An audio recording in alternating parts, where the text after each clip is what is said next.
आज मैं आपको एक कहानी सुनाने जा रही हूँ जिसका शीर्षक है जोरू का गुलाम। तो चलिए शुरू करते हैं।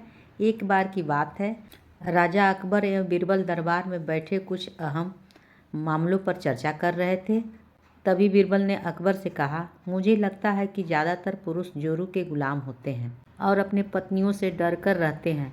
बीरबल की यह बात राजा को बिल्कुल पसंद न आई। उन्होंने इस बात का विरोध किया। इस पर बीरबल भी अपनी बात मनवाने पर अड़ गए। उन्होंने राजा से कहा कि वे अपनी बात को सिद्ध कर सकते हैं, मगर इसके लिए राजा को प्रजा के बीच एक आदेश जारी करवाना होगा। वो आदेश यह था कि जिस पुरुष के अपनी पत्नी से डरने की बात सामने आई, उसे दरबार में एक मुर्गी जमा करनी होगी। राजा बीरबल की इस बात पर तैयार हो गए। अगले ही दिन प्रजा के बीच आदेश कराया गया कि अगर यह बात सिद्ध हो जाती है कि कोई पुरुष अपनी पत्नी से डरता है, तो उसे दरबार में आकर बीरबल के पास एक मुर्गी जमा करवानी होगी। फिर क्या था, देखते ही देखते बीरबल के पास ढेरों मुर्गियां इकट्ठी हो गई और सैकड़ों मुर्गियां महल के बागीचे में घूमने लगी। अब बीरबल राजा के पास पहुँचे और बोले, महाराज, महल में इतनी मुर्गियां इकट्ठी हो गई हैं कि आप एक मुर्गी खाना खोल सकते हैं, इसलिए अब आप इस आदेश को वापस ले सकते हैं। मगर महाराज ने इस बात को गंभीरता से नहीं लिया और महल में मुर्गियों की संख्या धीरे धीरे और भी ज़्यादा बढ़ने लगी।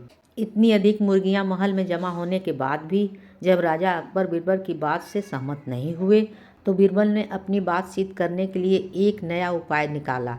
एक दिन बीरबल राजा के पास गए और बोले, महाराज, मैंने सुना है कि पड़ोस के राज में एक बहुत ही खूबसूरत राजकुमारी रहती है।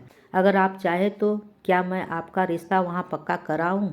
यह सुनते ही राजा चौंक उठे और बोले, बीरबल, तुम यह कैसी बातें कर रहे हो? महल में पहले से ही 2 महारानियाँ मौजूद हैं। अगर उन्हें इस बात की भनक भी लगी तो मेरी खैर नहीं होगी। यह सुनकर बीरबल ने तपाक से जवाब दिया, तो चलिए महाराज, आज फिर तो आप भी मेरे पास 2 मुर्गियां जमा करा ही दीजिए। राजा बीरबल का ऐसा जवाब सुनकर शर्मा गए और उन्होंने अपना आदेश उसी वक्त वापस ले लिया। कहानी से सीख। अकबर बीरबल की इस कहानी से हमें यह शिक्षा मिलती है कि बातों की चतुराई से हम किसी भी बात को मनवा सकते हैं। ज़रूरत है तो बस बीरबल की तरह चतुराई से अपना पक्ष रखने। अगर कहानी अच्छी लगी हो तो प्लीज़ लाइक, शेयर और सब्सक्राइब ज़रूर कीजिएगा। कहानी होती है समाप्त।